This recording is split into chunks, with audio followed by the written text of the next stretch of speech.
Muito bem, então essa é a quarta aula do curso de tópicos especiais em RI, por cima de linguagem natural, onde a gente vai estudar hoje representação de texto. Bom, a gente no curso, em vários momentos, a gente vai precisar tratar documentos textuais. Isso porque tem diversas aplicações importantes que precisam desse tipo de tratamento. Isso vale para diversas técnicas computacionais, como mineração de texto, categorização, extração de entidades, análise de sentimento, aplicações de linguística, tudo isso vão utilizar processamento de texto, de documentos textuais. E, na maioria dos casos, essas técnicas são implementadas por algoritmos de machine learning ou de recuperação de informação. Por isso que a gente precisa, aqui no curso, entender como que vai tratar esse tipo de documento textual. Vários desses algoritmos que a gente viu, eles manipulam vetores de características, ou seja, feature vectors. No caso dos documentos textuais, é preciso representar adequadamente os documentos utilizando esses vetores. Exemplos desse tipo de documentos que a gente vai comumente utilizar páginas web, avaliações de usuários, escritas por usuários, artigos científicos, posts de usuários em redes sociais, documentos legais, documentos médicos, financeiros, administrativos, tudo isso aí são exemplos de documentos textuais. Embora esses tipos de documentos sejam, do ponto de vista do domínio, do conteúdo, muito diversos entre si, existem várias formas de representação que são comuns, que funcionam bem para várias aplicações, e essas formas de representação que a gente vai estudar aqui na aula de hoje. De forma geral, esses documentos são representados usando vetores num espaço multidimensional, né?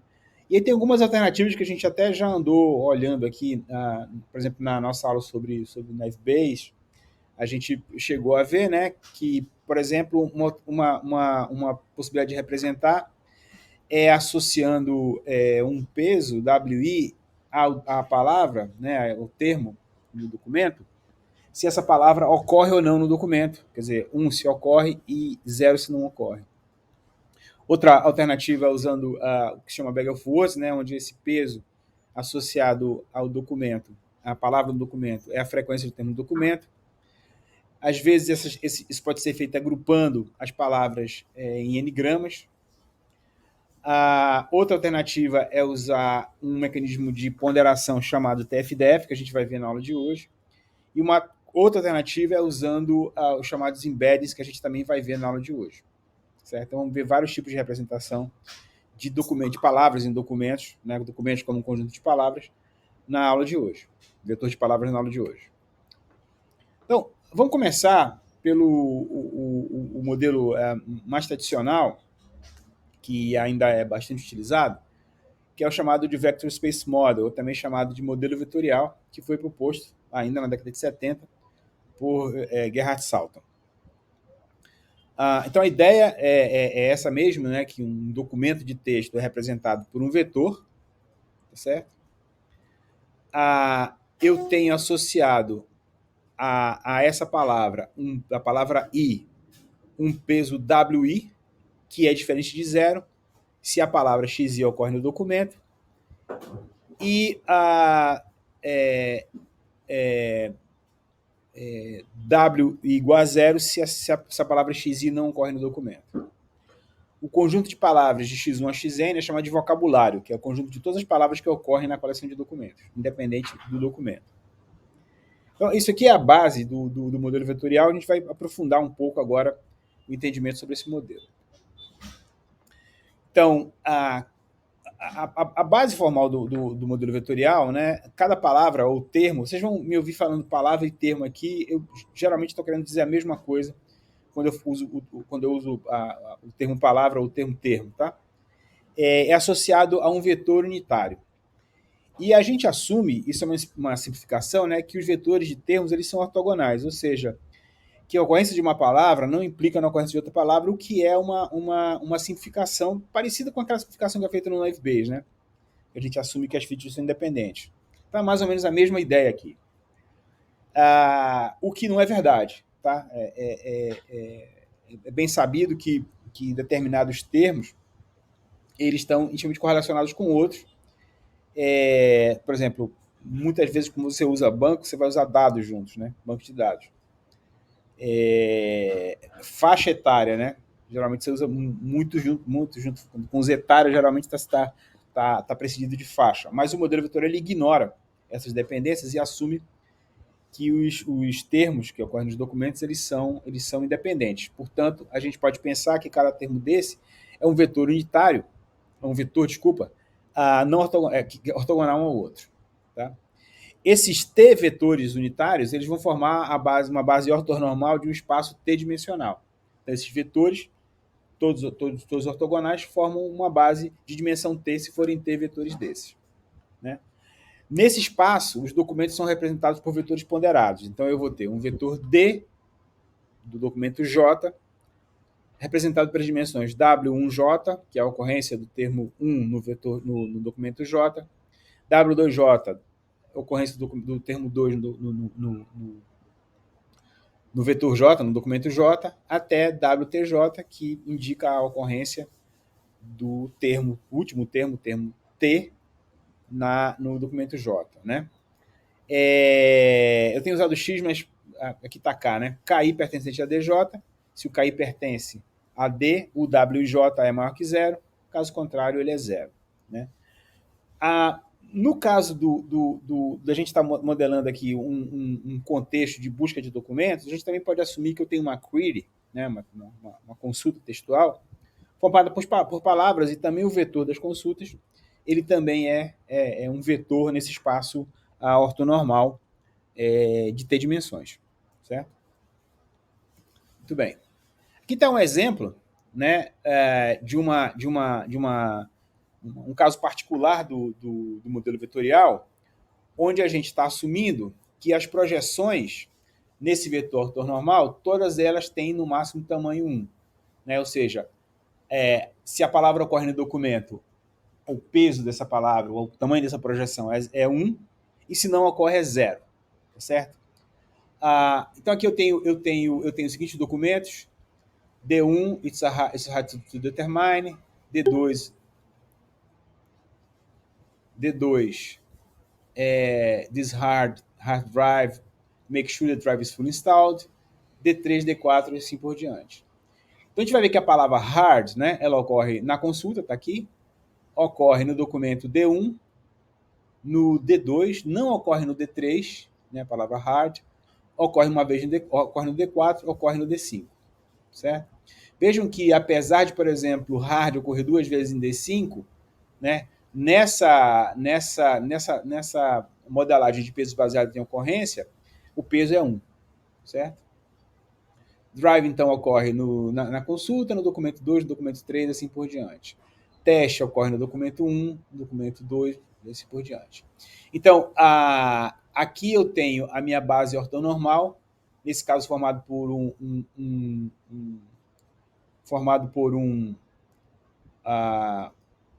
por 3 vetores, né, drive, test e hard.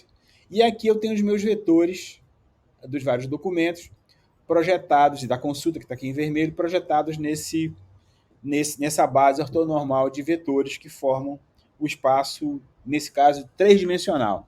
Né? No vocabulário de verdade, eu tenho, obviamente, mais do que 3 termos, então eu vou ter um espaço multidimensional, com mais do que 3 dimensões. Nesse caso aqui, para a gente poder visualizar, eu tenho um exemplo aqui somente de 3 dimensões. Okay?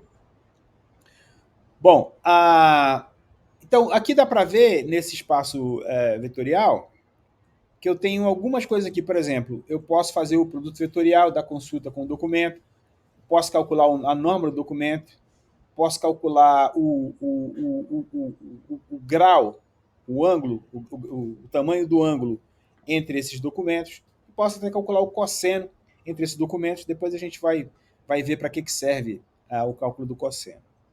Okay? Então, isso aqui é uma maneira, é uma possibilidade, né, onde os pesos são baseados na simples ocorrência dos documentos, a simples ocorrência dos termos nos documentos. Tá certo? Nesse caso, então, o peso é zero, a projeção dos documentos nos vetores ortonormais dos termos é 0 ou 1, termo tamanho é 0 ou 1, significando que o peso é 1 se o termo ocorre no documento ou 0 se não ocorre. Ok? Então, isso aqui é uma possibilidade. Outra possibilidade é a gente usar pesos com base na frequência. Né? Então, nesse caso, a gente vai assumir que as projeções e os pesos são baseados na frequência dos termos do documento. Agora, esse peso, né, da palavra no documento, ele tem a ver, ele representa a frequência com que esse termo ocorre no documento. Por exemplo, a palavra hard agora, né, o termo hard, ocorre uma vez em Q, uma vez em D1, uma vez em D2, uma vez, não ocorre em D3, ocorre uma vez em D4, duas vezes em D5. Vejam, por exemplo, drive, né? Drive ocorre uma vez em D1, duas vezes em D2, portanto, não ocorre em D1, né? Não ocorre em D1, duas vezes em D2, uma vez em D3, uma vez em D4, não ocorre em D5, certo? Da mesma maneira, né, a gente pode calcular a norma, o cosseno entre esses ângulos. Então, nesse caso, a representação do documento no espaço ortonormal é baseado na frequência. No caso geral, eu vou ter uma coleção de documentos D1, D2 até DN. WI é o tamanho da projeção do termo XI no eixo J, ou o peso X do documento DJ. E, então, o meu documento é representado por um vetor, né, onde o termo XI, aqui não é KI, é XZ, pertence a D, e WJ, que representa DJ no espaço multidimensional de termos. O bag of words que a gente viu numa aula passada é um caso particular do modelo vetorial, onde essa frequência aqui é dada pela frequência do termo do documento. Mas no caso geral, eu tenho uma medida qualquer dessa projeção, que não é necessariamente a frequência. Vamos ver aqui uma alternativa. Muito bem. Bom, a alternativa que é mais usada é com base num modelo de ponderação chamado TF-DF, e vamos começar a justificar a existência do TF-DF a partir desse slide aqui. Então, a gente começa assumindo que eu tenho uma coleção de documentos, C, que é o corpus, e que eu tenho um subconjunto desses documentos, um subconjunto A aqui, né, que é um conjunto de documentos que são considerados relevantes de acordo com a especificação de uma consulta do usuário. Né? Qualquer coisa que determine o que seja relevante ou o que não seja relevante para uma determinada aplicação, para uma determinada consulta. Bom, o que eu gostaria é de determinar o que caracteriza os documentos que estão nesse conjunto dos relevantes, né? Isso chama-se similaridade intracluster, e o que caracteriza os documentos que estão fora desse conjunto A, que é chamado de similaridade intercluster. Então, eu quero tentar caracterizar o que os documentos que são relevantes, né? Acho que eu quero juntar o que caracteriza esses documentos e o que caracteriza os documentos que estão fora desse conjunto. Beleza? Bom, então, nesse modelo, a similaridade intracluster ela vai ser medida pela frequência bruta do termo I no documento DJ. Né? Então, eu vou ter aqui um fator TF e J, né, onde I é o termo e J é o documento, que fornece a medida de quão bem o termo descreve o documento. Né? Aqui a ideia é que quanto mais frequente, né, é o termo no documento, melhor esse termo ele descreve o documento. Então aqui eu tenho uma métrica chamada TF, né, que tem a ver com frequência, como a gente até já viu, que fornece essa medida de... Então eu dependo, essa medida depende do termo e do documento, porque eu estou medindo a frequência do termo dentro do documento. Por outro lado, a dissimilaridade intercluster, ela vai medir o inverso da frequência do termo XI na coleção, significando o seguinte, que termos que aparecem em muitos documentos não são úteis para distinguir sua relevância.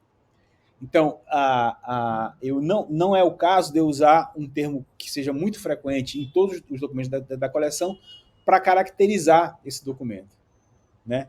A característica em comum que esse documento tem com todos os outros que estão fora é justamente os termos que ele tem em comum. Então, eu quero medir o inverso dessa frequência. Ou seja, eu prefiro caracterizar meu documento por termos raros, né? Então, nesse caso, eu tenho o fator IDF, né? Termos que aparecem em muitos documentos não são úteis para distinguir sua relevância. E aí, o meu peso, WI, que é o peso da palavra I ou do termo I no documento J, ele é uma combinação dos dois efeitos, do efeito TF e do efeito IDF, né? Então, eu vou tentar balancear esses dois efeitos. Lembrando que o TF ele depende da ocorrência do termo na coleção, da ocorrência do termo no documento, mas o IDF só depende da ocorrência do termo na coleção inteira, né? Por isso ele é uma propriedade basicamente do documento, enquanto que o TF é uma propriedade do termo dado o documento. Bem, a frequência do termo, né, que é mais usada, é a chamada frequência normalizada do termo XI no documento DJ. Então, ele é dado pela frequência bruta do termo XI no documento DJ, no documento DJ, que é igual ao número de vezes em que XI ocorre no DJ, que é aquela frequência bruta que a gente já usou, inclusive, no exemplo passado, né? Dividido pela frequência bruta do termo mais frequente em DJ. Então, o peso do documento mais frequente, do termo mais frequente no documento, ele é no máximo 1, né? Qualquer outro termo tem o seu peso entre 0 e 1, né? Sendo que ele é 0 quando o documento não aparece, o termo não aparece no documento, né? Quando a frequência bruta aqui é 0, o TFIJ é 0, né? Em qualquer outro caso, a frequência do termo é maior que 0 e menor igual a 1, e só é 1 para o termo mais frequente, né? Em qualquer outro caso, ele é menor do que 1. Certo? Então, essa é a chamada frequência normalizada, também chamada de term frequency, a frequência do termo, que é um dos fatores que a gente vai usar. Essa normalização é feita para garantir que a nossa medida vai ficar entre 0 e 1. Tá certo? O outro fator, o IDF, ele usa o número total de documentos na coleção dividido pelo número de documentos que contém o termo XI. Veja que essa frequência ela é inversa, né? Então, e eu aplico o log simplesmente para poder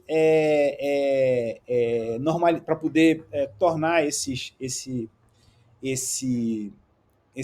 valor comparável com o IDF, né? Essa frequência seria numericamente incompatível com o valor do TF, portanto, eu uso o log para tornar esses valores mais ou menos compatíveis. Então, essa inverse document frequency tenta expressar qual que é a importância de um termo dentro de uma coleção. A ideia aqui é que quanto mais raro o termo, maior é o IDF. Tá certo? Vejam que o termo que ocorre em todos os documentos, né, ele vai ter o IDF maior possível. Aliás, menor possível. Né, menor possível. Enquanto que o termo que é muito raro, ele vai ter um IDF bastante alto. Beleza. Então, assim, o esquema TF-DF, né, ele vai ser TF de IJ vezes log de N sobre NI. Certo? De novo, eu só dependo aqui da ocorrência dos termos no documento. O NI, então, é o número de documentos em que o termo I ocorre. Certo? Então, eu tenho o esquema TF-DF. Bom, agora eu posso usar esse esquema de ponderação no modelo vetorial. né? Então, agora eu vou ter os pesos, né, do documento, dos termos do documento, dado pelo TF-DF. Vamos ver aqui um exemplo bem simplesinho. Esse aqui. Vamos lá, esses aqui são meus documentos. Né? Eu tenho os documentos D1, D2, D3 e D4. E o documento D1 tem os termos A ocorrendo 3 vezes depois B, documento 2, AAC, documento 3, AA, documento D4, B e B, né? 2 termos. Então, dá para ver que o termo A ele ocorre em 4 dos 3 documentos, né? Portanto, o IDF de A é log na base 2 de 4 sobre 3, que é 0,28. O B ocorre em 2 documentos, no D1 e D4, portanto, o IDF dele é log de 4 na base 2. Então, para calcular o peso de A no documento 1, aqui está invertido, né? É A no documento 1, geralmente o termo vem primeiro, mas é a mesma coisa. O peso de A no documento 1, eu tenho o IDF de A, que a gente já calculou aqui, vezes o TF de A. O TF de A, então, é a frequência em que esse termo ocorre. Então, eu vou ter 0,28 vezes 3, que é a frequência. Nesse caso, eu estou pegando a frequência bruta, mas deveria estar pegando mesmo a frequência ponderada, tá? Simplesmente para dar um exemplo aqui. Mesma coisa para o B, mesma coisa para o C. Então, esse aqui seria o meu vetor que representa o documento D1. Poderia fazer a mesma coisa para o documento D2, para o documento D3, assim por diante. Certo? Então, nesse caso, as minhas features, né, o que caracteriza o objeto que eu estou querendo modelar, que é o documento D1, é o TF-DF dos termos dos documentos. Tá? Que desconsiderem, vocês poderiam fazer aqui ponderado, o resultado ia dar mais ou menos o mesmo, só para ter uma ideia aqui de como é que a conta é feita. Muito bem. Quando eu quero comparar 2 documentos, por exemplo, para saber o quão similares eles são, já que agora eu tenho vetores nesse espaço ortonormal, eu posso medir a distância entre esses vetores, certo? Isso geralmente é feito usando a medida do cosseno entre os vetores. Então, nesse caso aqui, por exemplo, o documento D1 e o documento aqui o documento D1 e o documento D2, né, eles têm 55 mais 90, o ângulo entre eles. Né? Entre o D1 e o D3 é 55 mais 45 e assim por diante. Então, eu poderia medir esses ângulos, né, para calcular a distância. E a medida de distância entre ângulos geralmente é feita usando o cosseno. Né? Então, a similaridade entre documentos, ou o quão próximos os vetores estão no espaço de termos, é a similaridade entre os vetores do documento. Nesse caso, a similaridade entre DJ e K é o cosseno do ângulo entre esses 2 documentos. O cosseno desses 2 ângulos, desses dois documentos, é o produto vetorial desses vetores dividido pelo produto da norma, isso pela própria norma do cosseno, pela própria fórmula do cosseno. Então, esse aqui é o produto interno, né, onde eu multiplico os pesos, termo a termo, né, considerando que eu tenho no máximo T termos, e depois calculo a norma. Né? A norma é a somatória dos pesos, raiz quadrada, e multiplico, então, essas normas, e aí eu vou ter, então, a similaridade dos elementos. Né? No caso em que eu tenho WJ e WK maior que zero, ou seja, os termos pertencem ao documento, a similaridade entre DJ e K é um número entre 0 e 1. No contexto da tarefa de busca, eu posso substituir esse DK por uma consulta. Né? Nesse caso, eventualmente, eu posso mudar a formulinha dos pesos para considerar uma coisa desse jeito aqui, 0,5 vezes frequência de K, max da frequência de LK, quer dizer, aqui é a frequência de cada termo I, do termo I na consulta, dividido pela frequência do termo mais frequente na consulta. Isso porque a consulta é mais curta, então, para evitar evitar penalizações muito, eu posso mudar um pouquinho a fórmula, mas de qualquer maneira eu multiplico pelo IDF. Nesse caso, o vetor consulta poderia ser comparado também com o vetor de documentos. Muito bem. Então, essa é uma maneira da gente representar os documentos, tá certo? Então, só lembrando aqui uma coisa que eu falei antes, vou botar aqui rapidinho. Então, tanto ocorrência como o Bag of Words, né, são casos particulares do uso TF-DF, tá certo? E o modelo vetorial pode ser construído de acordo com qualquer uma dessas três hipóteses. O de anigramas também pode ser, mas é um pouquinho diferente, porque nesse caso, em vez de considerar os termos como palavras unitárias, eu ia considerar como pares de palavras ou triplas de palavras. Nesse caso, eu poderia ter, por exemplo, TF-DF calculado para n-gramas, ocorrência e Bag of Words calculado também para n-gramas. Tá? Mas, sim, é facilmente generalizável. Bom, faltou o embedding, que é o que a gente vai falar agora. Bom, qual que é a ideia aqui? Começando bem do comecinho, a ideia de embeddings parte de uma teoria chamada a hipótese distribucional, tá? Né? E isso vai levar para um tipo de semântica vetorial que é diferente do que a gente viu agora no caso do modelo vetorial. Depois a gente vai ver até as diferenças entre uma e outra.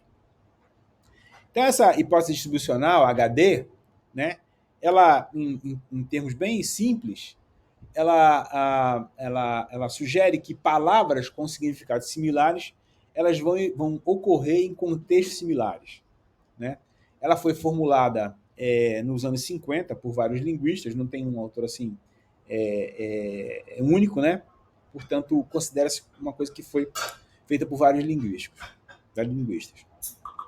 A semântica vetorial, ou vector semantics, né, que a gente vai falar agora, ela é uma instância da hipótese distribucional que é usada para criar representações de palavras chamadas de embeddings, né, que não tem uma tradução muito boa para o português, então eu vou chamar de embeddings o tempo todo, a partir das distribuições dessas palavras no texto.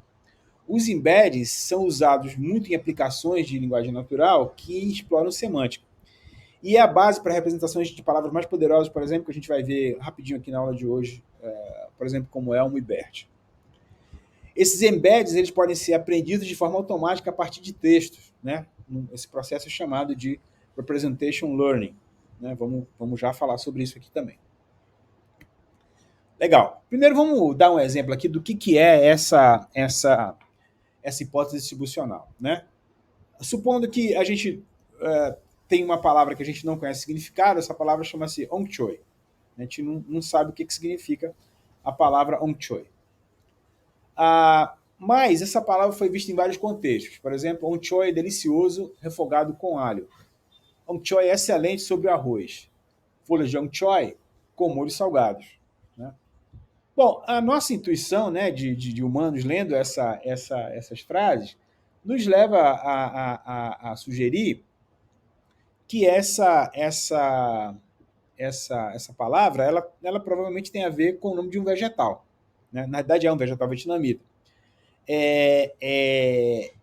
Não porque a gente conhece o significado, mas porque a gente rapidamente mapeia que se tem ali refogado, se tem molho, tem folha, né? Esse cara deve ser um vegetal. Né? E isso a gente está aplicando intuitivamente a ideia da hipótese distribucional. Ou seja, palavras que estão relacionadas elas vão ocorrer juntas nos textos. Né?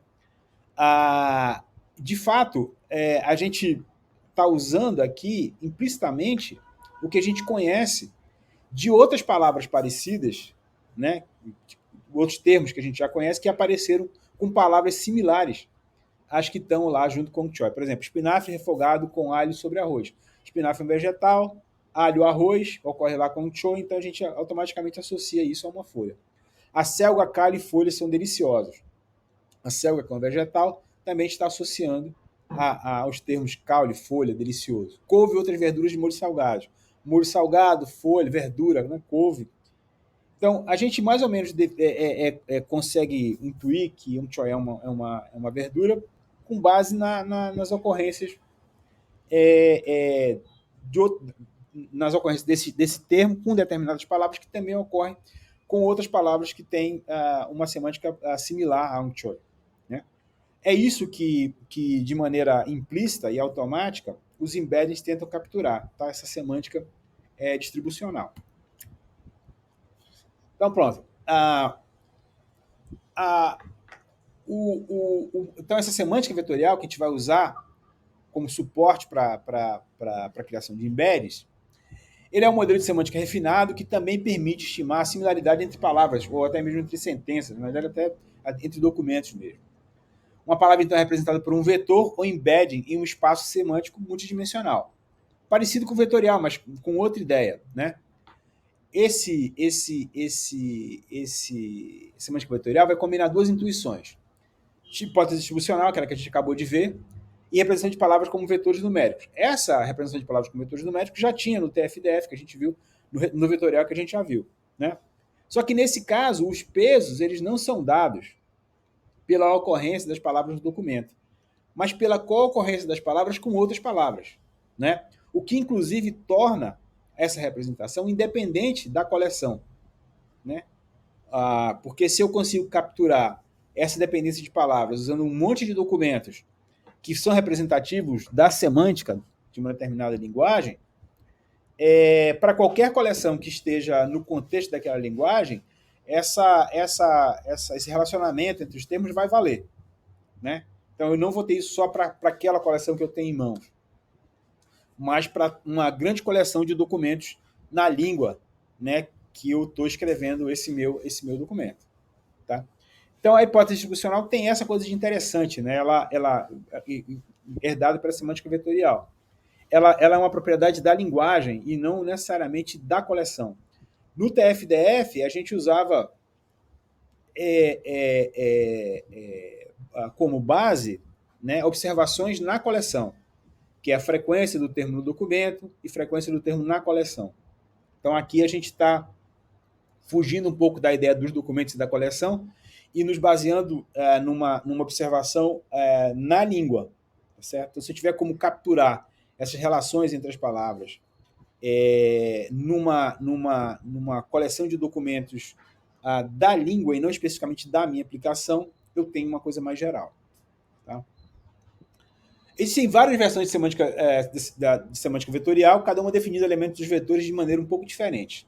Em cada caso, esses elementos são baseados de alguma forma na contagem ponderada de palavras vizinhas. A gente vai ver alguns exemplos aqui na aula de hoje ainda. Tá? Então, vejam, o que eu quero contar, de novo, não é a ocorrência do termo nos documentos, mas a co-ocorrência dos termos com palavras vizinhas, tá? Que dá suporte para a semântica vetorial através da hipótese distribucional.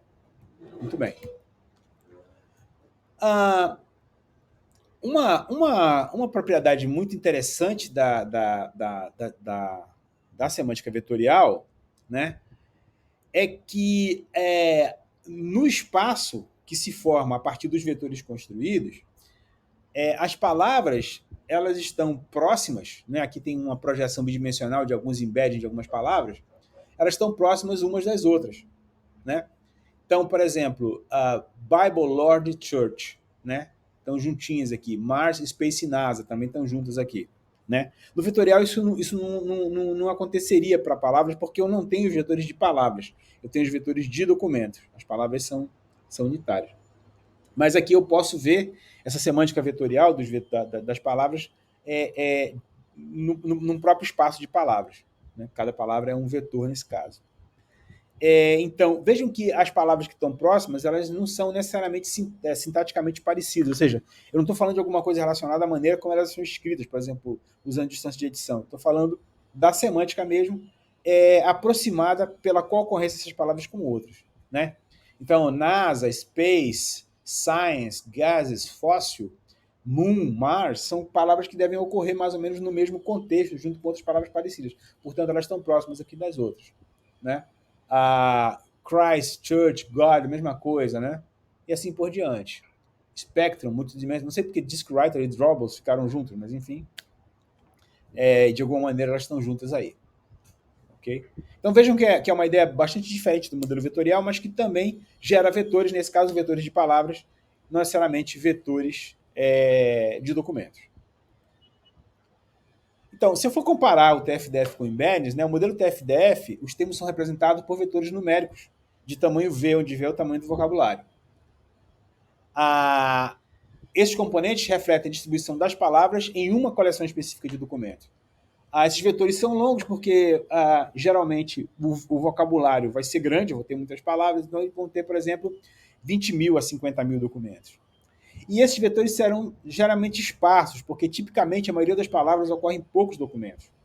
Né? Os documentos não incluem todas as palavras, não vai ter um documento com 20 mil palavras diferentes. Né? Geralmente, as palavras são muito repetidas. Então, esses vetores formados no modelo vetorial eles são vetores bastante esparsos. Né? Além do mais, não há nenhuma similaridade, por exemplo, né, entre palavras que são diferentes, mas que são sinônimos, entre carro e automóvel. Vão estar em dimensões distintas, porque eu não tenho muito como relacioná-los através do TF-DF. No caso dos embeddings, esses vetores são geralmente bem mais densos, né, isso vai depender da maneira como eles são gerados, mas eles geralmente são bem mais, são bem mais densos e são curtos, né? Sei lá, tem 50 a 1000 elementos, né?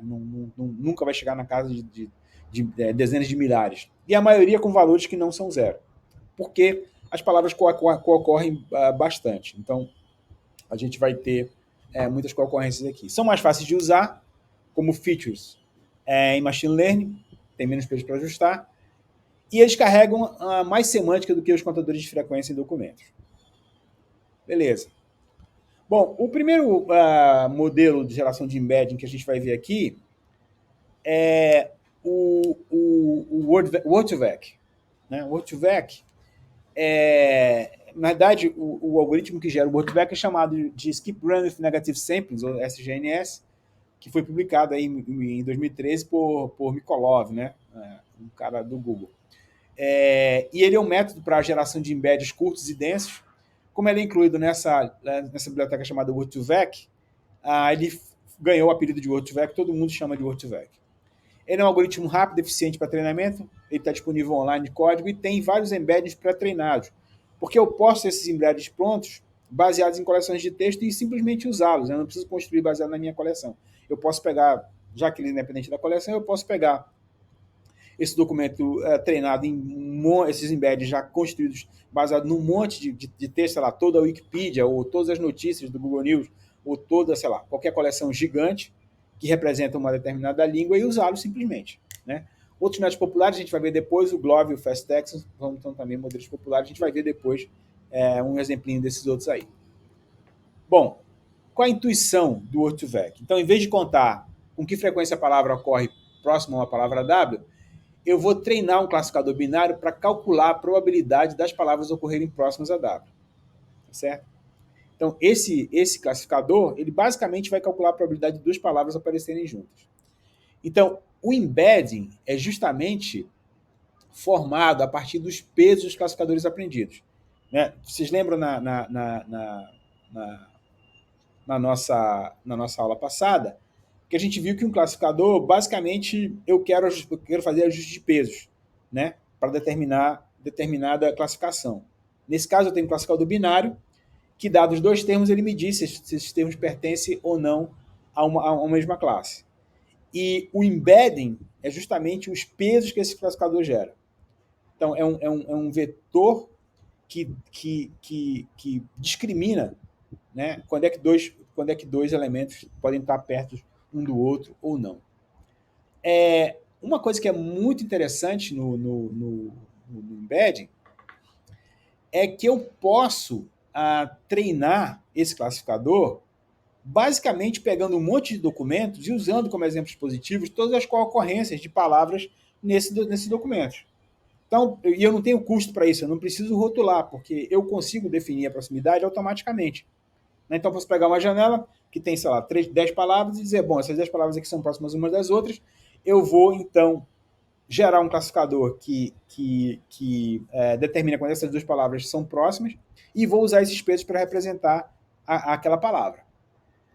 Tá? Então, uma palavra V que ocorre perto de W, outra palavra W, atua como um exemplo positivo. Então, isso evita qualquer tipo de rotulamento manual. Essa ideia foi proposta inicialmente no contexto de modelos neurais de linguagem, né, e foi aproveitada aqui no caso do Word2Vec. Então, como é que funciona o algoritmo skip-gram em geral, né? Que é o que dá base ao Word2Vec. Dado um corpus textual, vou gerar exemplos positivos W com W as palavras vizinhas. Vou gerar exemplos negativos fazendo amostragens aleatórias de palavras que ocorrem em vocabulário, por exemplo, um léxico, que é chamado de negative sampling. Né? Então, todos os caras que ocorrem juntos são um exemplo positivo, e qualquer outro cara que não ocorra junto é um exemplo negativo. Posso pegar aleatoriamente. Tá certo? Vejam que interessante, porque eu consigo fazer isso tudo automaticamente. Eu não dependo de rotulagem para isso. E aí vou usar um algoritmo de aprendizagem para treinar um classificador binário que distingue os dois casos, o caso positivo e negativo. Os pesos encontrados no treinamento vão formar esse embedding. Tá certo? Então eu posso fazer isso para qualquer termo da minha coleção. Vários tipos de algoritmos podem ser usados, por exemplo, regressão logística, que gera peso, a gente viu na aula passada. Isso também pode ser parte do processo de treinamento de modelos neurais de linguagem, que o André vai cobrir depois, né, no curso. Né?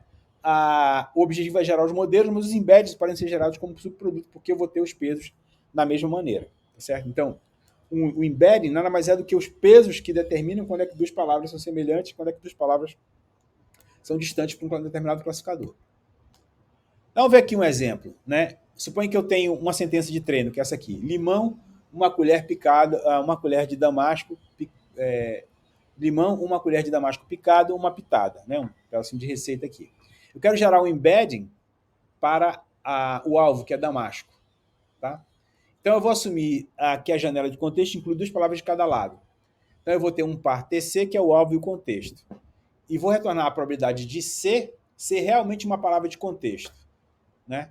Então, por exemplo, picado, né, é um contexto para damasco, mas essa outra palavra aqui não é, porque não ocorre aqui no contexto. Né? Então eu tenho uma palavra, uma probabilidade da classe positiva, dado o termo T para o qual eu estou gerando o classificador, e C, que é um contexto, ou a positiva, né, que é 1 menos P de mais T de C. Certo? Muito bem. Então, com base na ideia de que eu tenho palavras próximas ocorrendo palavras, as palavras tendem a ocorrer próximas a palavras similares, né, eu posso modelar a similaridade, parecido com o que a gente fez no vetorial, como a similaridade entre a palavra e o contexto. Para evitar que a gente tenha, para garantir que a gente vai ter similaridades de verdade, né, probabilidade de verdade, eu posso aplicar a nossa velha função sigmoide. Né? Então eu vou ter 1 sobre 1 mais E elevado a menos T,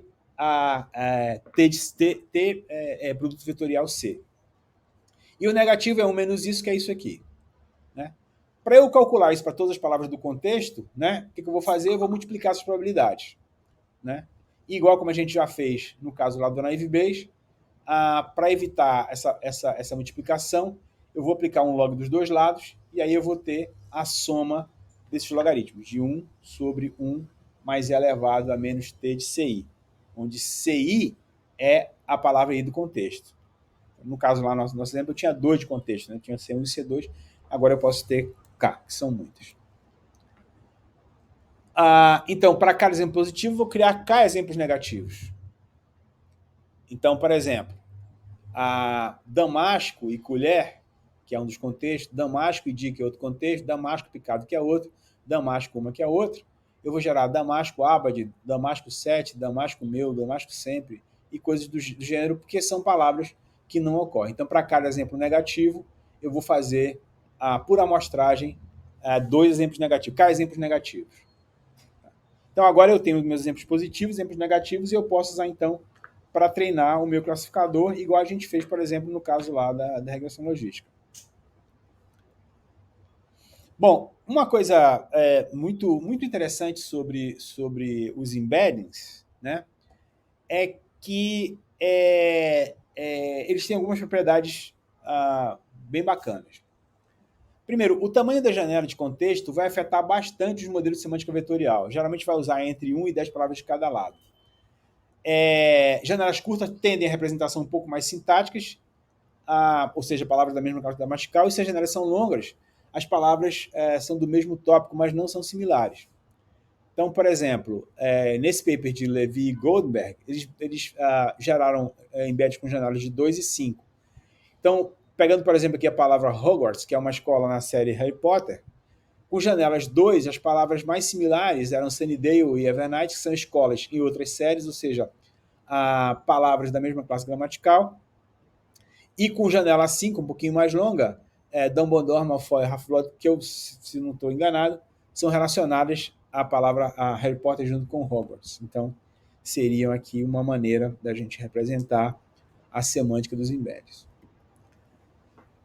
Outra coisa muito interessante nos embeds é que eles têm a capacidade de capturar significados relacionais.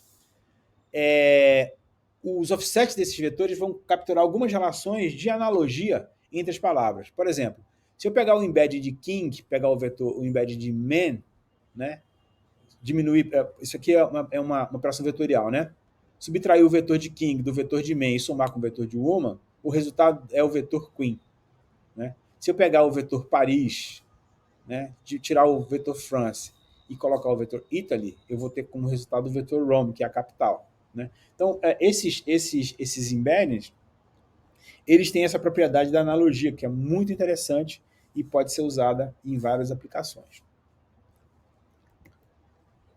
Aqui, por exemplo, tem o exemplo, né, do woman, man, king e queen.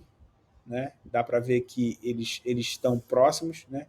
E por que a analogia resolve esses casos. Tudo bem? Bom, então, o Ortuvec é um dos modelos utilizados para geração de embeds. Depois disso surgiram outros, aqui eu vou dar alguns exemplos. Um deles é o GloV, né, Pennington 2014. Os embeds eles são gerados a partir da co-ocorrência global de palavras em todo o corpus. No caso do Ortuvec, eu vou considerar a co-ocorrência dentro de um contexto local de palavras vizinhas. No caso do GloV, ele considera o corpus inteiro para calcular essas co-ocorrências. Né? Então, eu vou ter uma matriz global de co-ocorrência que, pelo tamanho que ela vai ficar, eu só posso computar usando técnicas de fatorização de matrizes. Então, por exemplo, nessa frase The fast cat wears no hat, né? E the cat in the hat run fast, eu tenho essa matriz que captura a ocorrência dos termos nas duas frases, né? Pegando todas as palavras de todos os textos, e não somente numa janela de ocorrência, como a gente viu no caso do Word2Vec. Um outro modelo muito utilizado é o FastText, né? Que foi criado pelo Facebook e saiu nesse paper de 2016, e o primeiro autor é Bojanovski. A ideia desse modelo do FastText, ele é essencialmente uma extensão do Word2Vec, e ele vai tratar cada termo como sendo composto de n-grams. Então você vai gerar os embeddings não das palavras, mas dos n-grams. E o vetor do termo está representado pela composição dos embeddings de n-grams. Esse modelo ele foi proposto principalmente pensando em palavras que são desconhecidas na coleção de entrada, mas que eventualmente na coleção que foi usada para treinar, né, para gerar os embeddings, mas que podem aparecer em outras coleções na mesma língua. Então, por exemplo, o termo aquário, né, eu posso representar por trigramas, que é esse sinalzinho aqui de maior, que significa que a palavra está começando, AQ, AQU, QUA, UAR, que são todos os trigramas tirados de aquário, mais os símbolozinhos de começo e fim da palavra, né? Aquele esquema que o André já até explicou aqui nas primeiras aulas. Então, se o termo aquários ele é encontrado e é desconhecido, porque ele não apareceu em nenhum documento que eu usei para gerar os n-grams, gerar os embeddings, ainda assim, ele pode ser comparado com aquário, porque se eu decompuser ele em trigramas, ele vai ter trigramas parecidos com o trigrama de aquário. Né? Então, eu poderia comparar esses trigramas. Certo?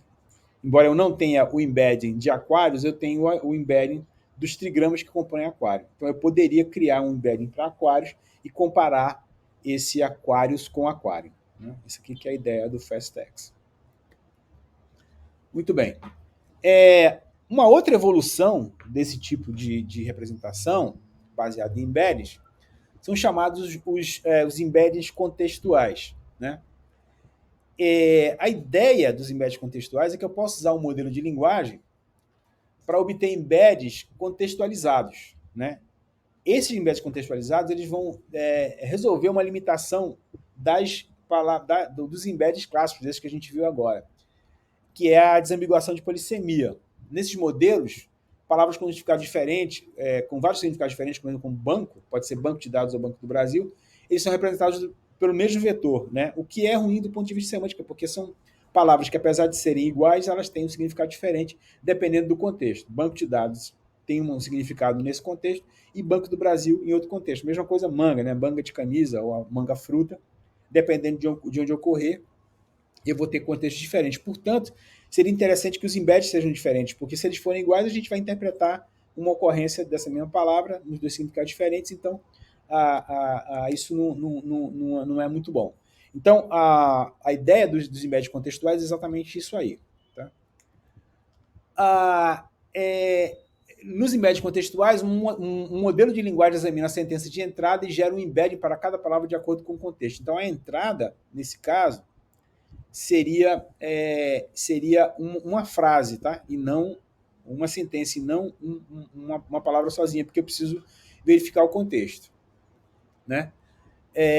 Dois modelos bastante utilizados foi o Elmo, né, Peters 2018, que é baseado em um modelo de sequência, né, chamado LSTM, que a gente vai estudar aqui no curso mais na frente, e o BERT, que é bastante famoso, né, Devlin 2018, baseado em Transformers, no conceito de Transformers, o Bidirectional Encoder Representation for Transformers, que substituiu o LSTM por um mecanismo equivalente, mais superior, que é o mecanismo de attention, que também a gente vai estudar aqui no curso mais para frente.